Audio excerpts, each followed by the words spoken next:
Hi and welcome to my islands. Lovely sunny day here in Guernsey today, in Clos de Peccaries, to see a very old friend of mine who's a musician, guitarist, plays in bands quite often even now. His name's Glenn Holmes, and he's just started his own business repairing guitars, so we're going to go and have a look.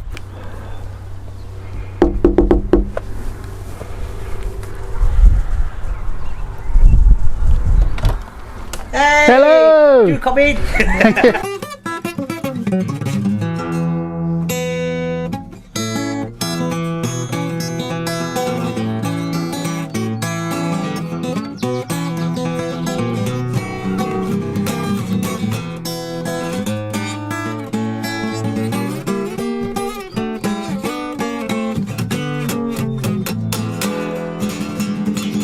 So what's wrong with this one, Glenn?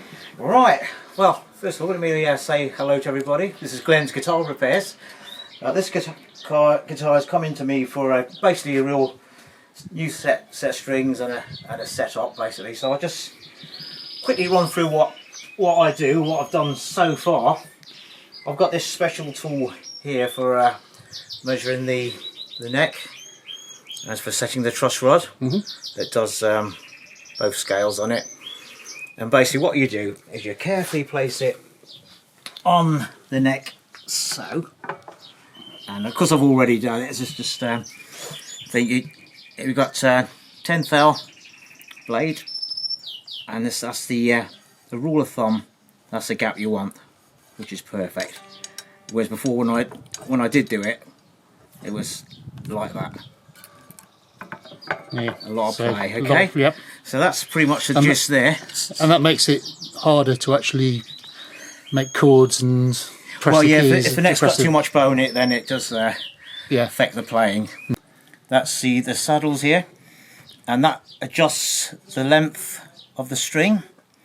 And this point here, the 12th fret, usually got 2 spots on it, and that's where you set the intonation. If I can lengthen or shorten this part of the string, and if it's too short, it'll make the note sound sharp.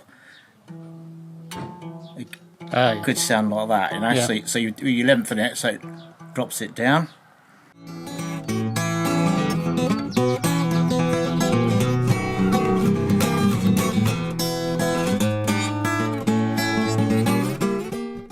So what's this one? This is a Telecaster ukulele, if you like.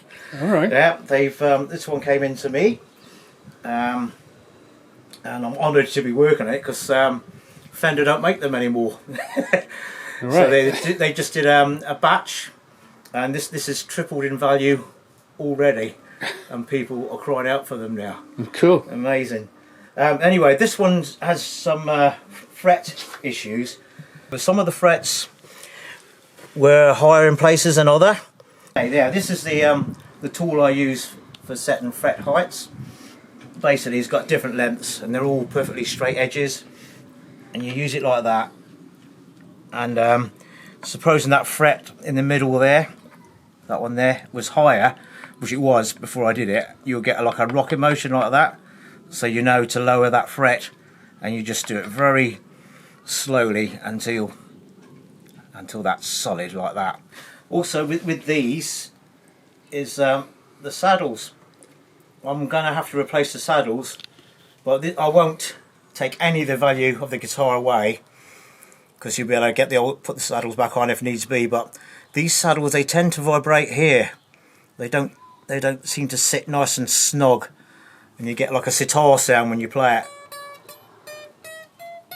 Not getting it there now, but so I'm going to replace the saddle so it's nice and tight there. I had to follow the knot down because the strings are quite high, and it's harder to press down there. So ideally you want the knot height the same as the fret height, so it all feels even as you're playing down the neck. Yeah.